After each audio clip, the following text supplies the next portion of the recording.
Hi everyone. तो आज हम लोग कवर करते हैं यूनियन एंड इट्स टेरिटरी, जो कि इम्पोर्टेंट होगा डिफेंस एग्ज़ाम के लिए, जैसे कि CAPFAC जो 2026 होने वाला है ना। CDS का हो गया, NDA का हो गया और FCAT का हो गया, और जितना भी कंपटीशन एग्ज़ाम है जो रिलेटेड है डिफेंस के, वो यहाँ पे पूरा कवर हो जाएगा। ठीक है, इसका जो स्लाइड है इस टेलीग्राम चैनल में अपलोड हो जाएगा, जैसे ये लेक्चर अपलोड होता है यूट्यूब में।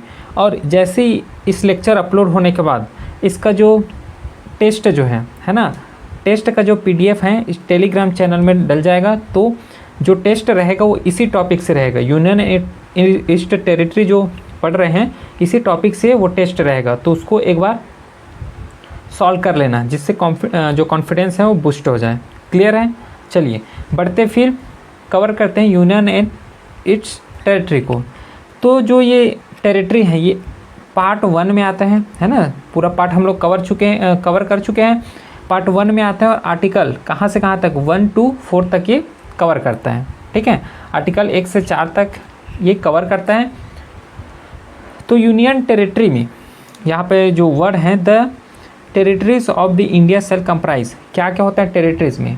जैसे कि देखो ये तो क्या रह गया अपना इंडिया है ना। तो इंडिया में क्या क्या है इसके अंदर में, तो एक पार्ट जो है स्टेट का पार्ट होगा, एक होता है यूनियन टेरिटरी होगा, और एक जो बहुत लोगों को पता नहीं होता और ऑप्शन में जब आते हैं ना तो इसको गलत करके आ जाते हैं, जो है एक्वायर टेरिटरी। तो इंडिया चाहे तो कोई भी टेरिटरी को, दूसरे के टेरिटरी को एक्वायर भी कर सकता है। ठीक है, तो ये चीज़ अपने को पता है होना चाहिए। तो एक आएगा स्टेट, दूसरा आएगा यूनियन टेरिटरी और थर्ड आएगा एक्वायर टेरिटरी। ठीक है, देखो अभी एट प्रेजेंट 28 स्टेट्स हैं जो कि एडमिनिस्ट्रेशन करते हैं इन फेडरल सिस्टम। क्या होता है फेडरल सिस्टम, पढ़ चुके हैं इसको। फेडरल सिस्टम मतलब जहाँ सेंट्रल गवर्नमेंट भी होगा, स्टेट गवर्नमेंट भी होगा और लोकल बॉडीज़ भी होने वाला है। ठीक है, और इन सब में पावर का डिवीज़न होगा, तो पावर का डिवीज़न ही बोलते हैं federal system, federal structure. Clear है, जो कि मेंशन है 7th शेड्यूल में। ठीक है, उसके बाद एक आता है यूनियन टेरिटरी होगा। एट प्रेजेंट अभी 8 यूनियन टेरिटरी हैं, ये 2024 नहीं 25। तो कितना है 8 यूनियन टेरिटरी जो कि डायरेक्टली एडमिनिस्ट्रेशन करते हैं, कौन, सेंट्रल गवर्नमेंट के द्वारा। जो स्टेट होगा, स्टेट में क्या है अपना हर स्टेट का एक अलग चीफ मिनिस्टर होगा, लेकिन जो यूनियन टेरिटरी है ऐसा इस केस में नहीं होता है। यहाँ पर लेफ्टिनेंट गवर्नर होता है जो कि गवर्न करता है, एडमिनिस्ट्रेशन करता है ऑन द बिहाफ ऑफ किसके, सेंट्रल गवर्नमेंट के। क्लियर है, तो जो यूनियन टेरिटरी है वहाँ पे डायरेक्टली सेंट्रल गवर्नमेंट का रोल होता है।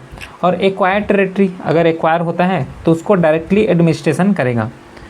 कौन करेगा, यहाँ पे एक डाउट ये आएगा कि मान लो सपोज करो कि कोई भी टेरिटरी को इंडिया ने एक्वायर किया, तो वहाँ एडमिनिस्ट्रेशन कौन करेगा, सेंट्रल गवर्नमेंट करेगा कि स्टेट गवर्नमेंट करेगा। तो इस केस में जो है वहाँ पे एडमिनिस्ट्रेशन करेगा वो करेगा सेंट्रल गवर्नमेंट, ना कि स्टेट गवर्नमेंट। ठीक है, तो सेंट्रल गवर्नमेंट वहाँ पे एडमिनिस्ट्रेशन करेगा। कुछ कुछ स्टेट ऐसे हैं जो पहले क्या थे, यूनियन टेरिटरी थे, अभी क्या है वे एक इंडिपेंडेंट क्या बोल सकते हैं स्टेट बन चुका है। जैसे कि हिमाचल प्रदेश हो गया, मणिपुर हो गया, गोवा हो गया, ये सब पहले क्या था, यूनियन टेरिटरी थे।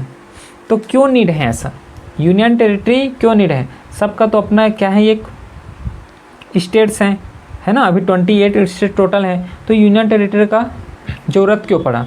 तो इसका आंसर सिंपल है, जैसे कि स्ट्रेटजिक कंसिडरेशन।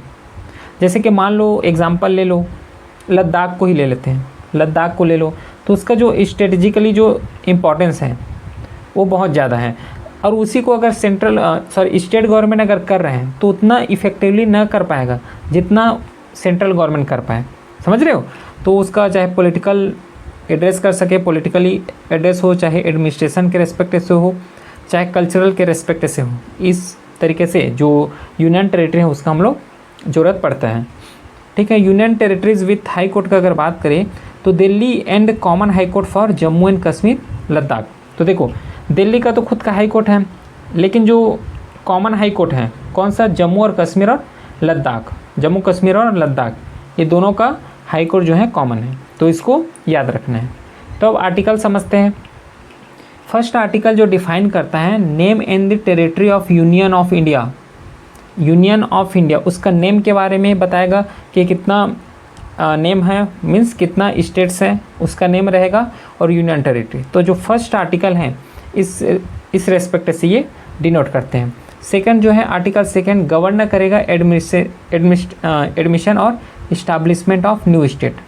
अगर मान लो अभी जो स्टेट है उसमें कुछ अल्टर करना है वो तो अगला आर्टिकल हो जाएगा, लेकिन इस आर्टिकल में जो आर्टिकल सेकंड है उसमें प्रॉपर ये बोला गया है कि इसमें गवर्न होगा द एडमिनिस्ट्रेशन या फिर इस्टेब्लिशमेंट ऑफ न्यू स्टेट। अगर कोई स्टेट को न्यू स्टेट इस्टेब्लिश करना है या फिर उसको एडमिशन करना है ना, या न्यू स्टेट बनाना है, तो कौन सा आर्टिकल है, ये आर्टिकल 2 जो है ये डिफाइन करते हैं इसमें। और जो न्यू स्टेट जो बनेगा, चाहे एडमिट करेगा उसको, चाहे इस्टेब्लिश करेगा या फिर कुछ नाम में परिवर्तन करेगा, तो उसको जो करने का केवल और केवल कौन कर सकते हैं, पार्लियामेंट कर सकते हैं, ना कि स्टेट लेजिस्लेचर। क्लियर है, तो इसको याद रखना है, पार्लियामेंट ही करेगा। आर्टिकल 3 को देखें तो यहाँ पे क्या है कि फॉर्मेशन कर सकते हैं न्यू स्टेट का, अल्टरेशन ऑफ द बाउंड्री है ना, या फिर naming of the existing state. जैसे कोई भी स्टेट का नाम अभी है, जैसे कि मान लो छत्तीसगढ़ है, तो अगर इस स्टेट का अगर नाम अगर चेंज करना है सपोज, तो कहाँ से होगा, कौन सा आर्टिकल के अंदर से होगा, आर्टिकल 3 के अंदर से होगा, है ना। आर्टिकल 3 जो है यहाँ पे इसको डिफाइन करता है। अगर मान लो इसका बाउंड्री हमें अल्टर करना है ना, बाउंड्री को अगर ऊपर नीचे करना है तो इसमें भी यही होगा जो कि आर्टिकल 3 के केस में होगा।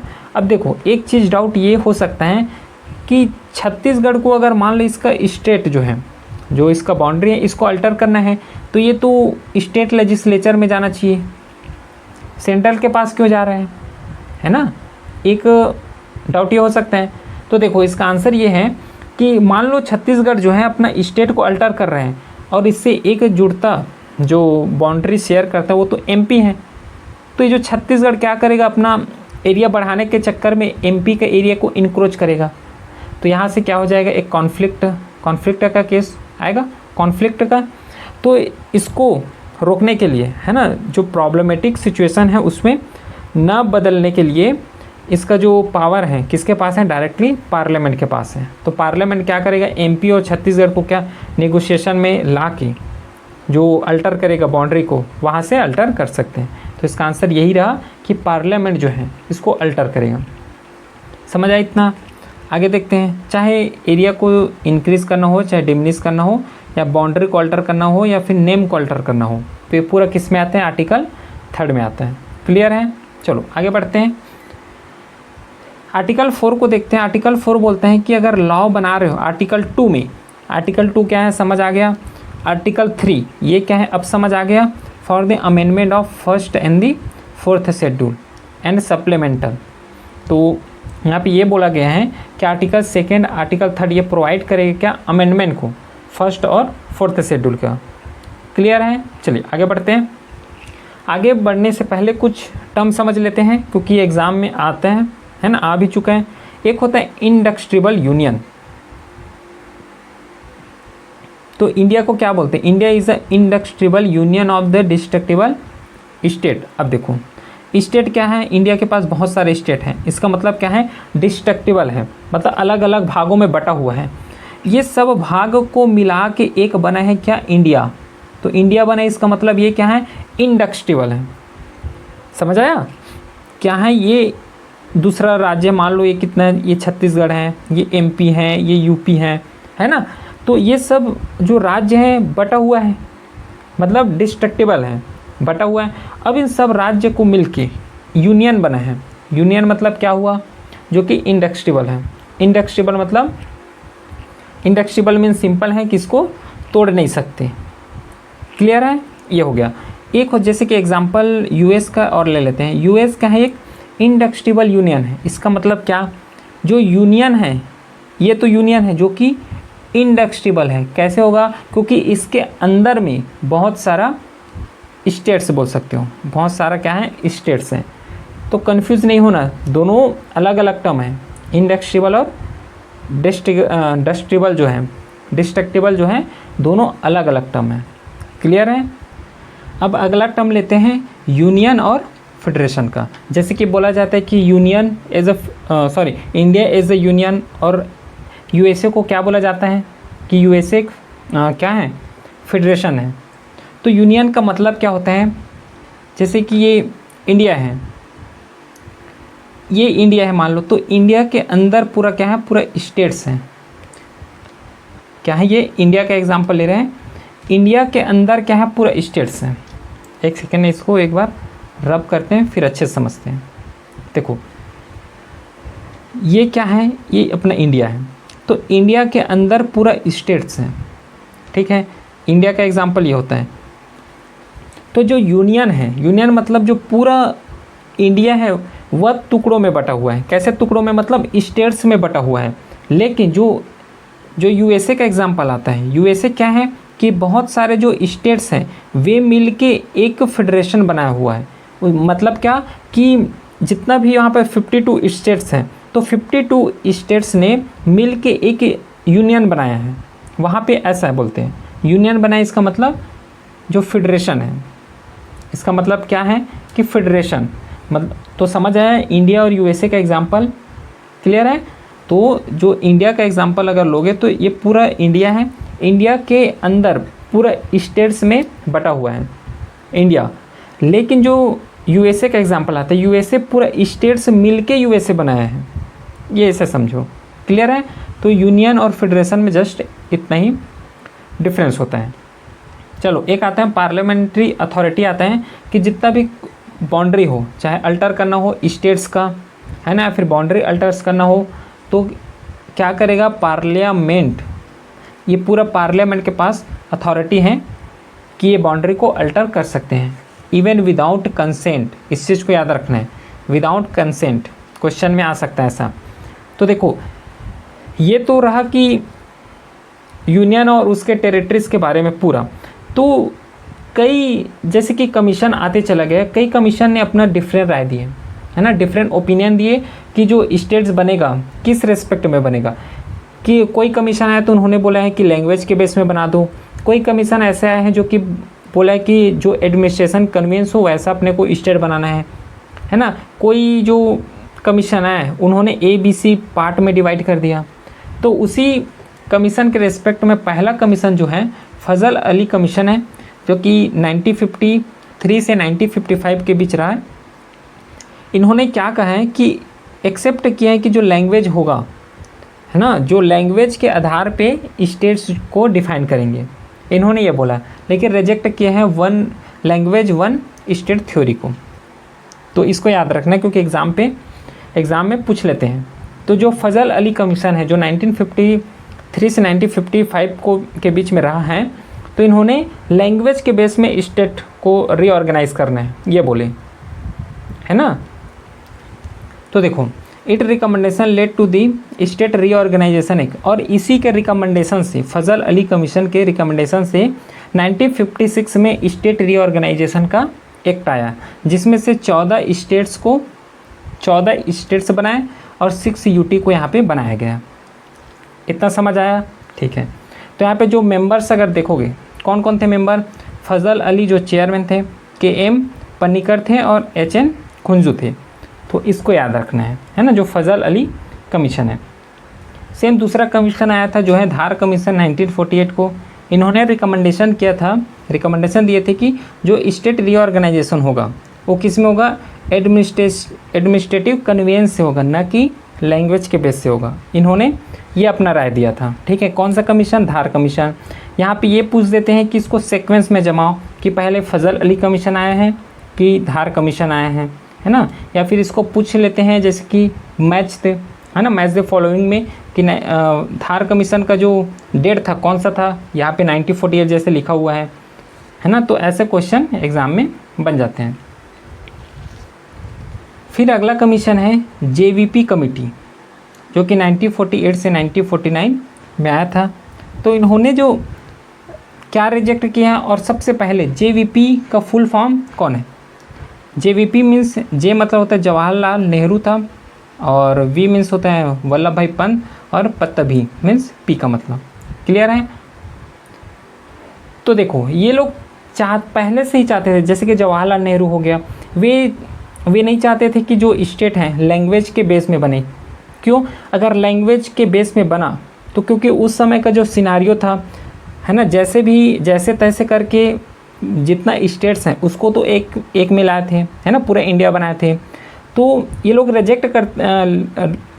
रिजेक्ट इसलिए करते थे लैंग्वेज को, अगर लैंग्वेज के बेस में अगर बन गया तो ये चांस बना रहेगा कि जो स्टेट्स हैं फिर से लैंग्वेज के बेस में क्या हो जाए, डिवाइड हो जाए।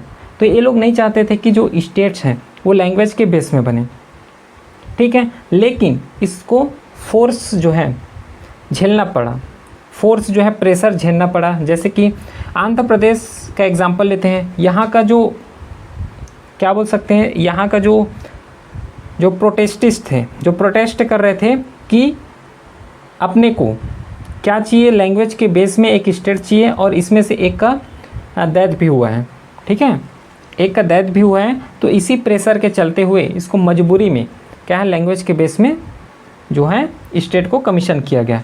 तो उसमें से आंध्र प्रदेश जो है वो फर्स्ट ऐसा स्टेट है जो लैंग्वेज के बेस में बना हुआ है, जिसको सेपरेट किया गया था Telugu speaking area from the Madras state से। क्लियर है, ये है JVP कमेटी, ठीक है। ये तो रहा जितना भी कमीशन है, इसको एक बार रीड आउट करना है। तो इतना तो समझ आ गया कि जो स्टेट बनेगा वो तो लिंग्विस्टिक के बेसिस में बनेगा। तो 1947 में उस समय जो सिनारियो बता रहा हूँ, जो हिस्ट्री का सिनारियो है, कि जब देश आज़ाद हुआ था तो उस समय 1562 है, इतना तो प्रिंसली स्टेट थे, देख लो इसको, 1562 प्रिंसली स्टेट थे। प्रिंसली स्टेट मीन्स जैसे कि जो ब्रिटिश लोग हैं अपना इंडिया को पूरा छोड़ के इंग्लैंड जो है चले गए, तो जितना स्टेट बच गया वो पूरा क्या कहलाए, प्रिंसली स्टेट। और जम्मू कश्मीर जो था इन्होंने इंस्ट्रूमेंट ऑफ एक्सेशन किया है, मतलब साइन किया है, ठीक है। जूनागढ़ जो है रेफरेंडम, सेम हैदराबाद जो है पुलिस एक्सेशन, ठीक है। यहाँ पे तो प्रॉपर ऑपरेशन जो है पोलो चला हुआ है, ठीक है। तो इस बेस में जो कि 1950 में 4 फोल्ड क्लासिफिकेशन हुआ लैंग्वेज के बेस में, part A, part B, part C और पार्ट D, है ना। तो जो लैंग्वेज के बेस में क्लासिफिकेशन इस तरीके से हुआ है, जो कि स्टेट को फॉर्म किया है on the basis of linguistic. Clear है। तो स्टेट तो बनाया लैंग्वेज के बेसिस में, लेकिन कुछ स्टेट को स्पेशल प्रोविज़न दिए गए। क्यों ऐसा? क्योंकि इसका जो चाहे इथनिकल कम्युनिटी बोल सकते हो, है ना, इथनिकल कम्युनिटी हो गया, उसका जो कल्चर हो गया, उसको प्रिजर्व करने के लिए एक अलग से इसके लिए प्रॉपर कॉन्स्टिट्यूशन में प्रोविज़न दिया गया है। जैसे कि 371 में कौन सा स्टेट आता है, महाराष्ट्र, गुजरात है ना। 371 में नागालैंड आता है, तो 371B में असम, C में मणिपुर और 371D में आंध्र प्रदेश, तेलंगाना, 371G में मिज़ोरम है ना। 371H में अरुणाचल प्रदेश है, 371I में गोवा है, 371 में जो J है उसमें कर्नाटक है। तो इसको बोर लग रहा है करके छोड़ना नहीं है, क्योंकि यहाँ से क्वेश्चन पूछ लेते हैं, पूछा हुआ है और, ठीक है। चलो अब 2 टर्म अपने को समझना है यहाँ पे। एक टर्म क्या है, स्टेट्स, और एक टर्म क्या है, यूनियन टेरिटरी। क्योंकि हम लोग पढ़ ही रहे हैं यूनियन एंड इट्स टेरिटरी करके, ठीक है। तो सबसे पहले स्टेट को समझ लेते हैं, क्या होता है स्टेट।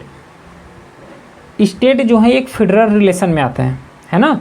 फेडरल रिलेशन मीन्स क्या, सेंट्रल स्टेट ये दोनों के बीच में क्या है, पावर के शेयरिंग होगा, ठीक है, पावर डिस्ट्रीब्यूशन होगा विद सेंटर के साथ, है ना। इसके पास ऑटोनॉमी होगा as compare to territory. Territory के पास उतना ऑटोनॉमी नहीं होगा जितना ऑटोनॉमी किसके पास है, सेंट्रल के पास होगा, ठीक है। यूनिफॉर्मिटी होगा इन एडमिनिस्ट्रेटिव सेटअप में, जैसे कि हर स्टेट में जो है यूनिफॉर्म होगा, जैसे कि हर स्टेट का क्या है, चीफ मिनिस्टर होगा, हर स्टेट में गवर्नर होगा। ये यूनिफॉर्मिटी देखने को मिलता है कहाँ, स्टेट में, ठीक है। गवर्नर जो होगा यहाँ पे कॉन्स्टिट्यूशनल हेड होगा, ठीक है। फिर parliament can not make law on subject, हाँ ये चीज़ भी अपने को ध्यान देना है कि स्टेट सब्जेक्ट में पार्लियामेंट लॉ नहीं बना सकता, है ना, पार्लियामेंट लॉ नहीं बना सकता। लेकिन इसमें एक एक्सेप्शन है, जैसे कि इमरजेंसी आ गए तो वहाँ पे बनाना पड़ेगा, प्रेसिडेंट रूल लग गया तो वहाँ पे बना सकते हैं। अगर कोई नेशनल इम्पोर्टेंस है तो वहाँ पे भी स्टेट सब्जेक्ट में सेंट्रल गवर्नमेंट कुछ भी नियम या लॉ बना सकते हैं, इसको याद रखना है। क्लियर है। अगला देख लेते हैं यूनियन टेरिटरी। ये तो रहा स्टेट का, दूसरा है यूनियन टेरिटरी। यूनियन टेरिटरी क्या है, ये कि यूनिटरी रिलेशनशिप को बताता है, मीन्स डायरेक्ट कंट्रोल होगा सेंट्रल गवर्नमेंट का। क्लियर है। यहाँ पे लिखा हुआ है अंडर डायरेक्ट कंट्रोल एडमिनिस्ट्रेशन होगा, कहाँ से, सेंट्रल गवर्नमेंट से। इसके पास उतना ऑटोनॉमी नहीं होगा जितना ऑटोनॉमी स्टेट के पास रहेगा, ठीक है। यहाँ पे जो हेड रहता है उसको तो सेंट्रल गवर्नमेंट अपॉइंट करते हैं, जो लेफ्टिनेंट गवर्नर होता है ना, लेफ्टिनेंट गवर्नर बोल सकते हो। There is new uniformity in the administrative setup, ये भी है, कोई यूनिफॉर्म देखने को नहीं मिल सकता, ठीक है। जैसे कि दिल्ली में बात करें तो दिल्ली का क्या है, चीफ मिनिस्टर है, लेकिन ऐसा नहीं है कि हर जो यूनियन टेरिटरी वहाँ भी चीफ मिनिस्टर होगा, ऐसा नहीं है। यहाँ पे क्लियरली बोला गया है कि there is no uniformity in the administrative setups. Clear है। चलो यहाँ पे जो एग्जीक्यूटिव हेड होगा, ठीक है, वो कौन होगा, एलटी गवर्नर होगा। इतना समझ आया, ठीक है। अब यहाँ पे देखो कि जो यूनियन टेरिटरी है यहाँ पे जो नियम कानून बनाएगा, कौन बनाएगा, पार्लियामेंट बनाएगा। लेकिन जो स्टेट का नियम कानून है कौन बनाता है, स्टेट लेजिस्लेचर बनाता है, तो उसका प्रॉपर अपना खुद का लेजिस्लेचर है। लेकिन यूनियन टेरिटरी में ऐसा कुछ है नहीं, ठीक है, क्लियर है, ओके। अब अगला देखते हैं कुछ नोट्स यहाँ पे कि जम्मू और कश्मीर रीऑर्गेनाइजेशन एक्ट 2019 को, क्योंकि 370 यहाँ पे अबॉलिश हुआ है, तो इंडियन जम्मू कश्मीर को एक स्पेशल स्टेटस जो दिया गया था उसको एंड कर दिया गया। और यहाँ पे जम्मू और Kashmir reorganisation act create 2 union territory, कौन कौन सा, जम्मू एंड कश्मीर विथ लद्दाख, ठीक है। तो जम्मू कश्मीर और एन लद्दाख, पहले पूरा जम्मू कश्मीर लद्दाख एक ही यूनियन टेरिटरी का पार्ट था, है ना, उसको एक स्पेशल स्टेटस दिया गया, कौन सा, स्टेट का, याद रखना। लेकिन 370 जो है इसको अबॉलिश कर दिया गया और जम्मू कश्मीर एक यूनियन टेरिटरी हो गया और दूसरा जो लद्दाख है वो दूसरा यूनियन टेरिटरी हो गया। तो एट प्रेजेंट जम्मू कश्मीर एक क्या है, यूनियन टेरिटरी है, और लद्दाख एक दूसरा यूनियन टेरिटरी है। यहाँ पे एक और चीज़ नोटेड यहाँ पे कर लेना कि जो जम्मू कश्मीर है यहाँ पे खुद का लेजिस्लेचर है, जैसे कि स्टेट के पास लेजिस्लेचर होता है, सेम जम्मू एंड कश्मीर के पास भी लेजिस्लेचर है, और लद्दाख के पास लेजिस्लेचर नहीं है। तो यहाँ पे बोला गया था ना क्या, कि यहाँ पे there is no uniformity in their administrative setup.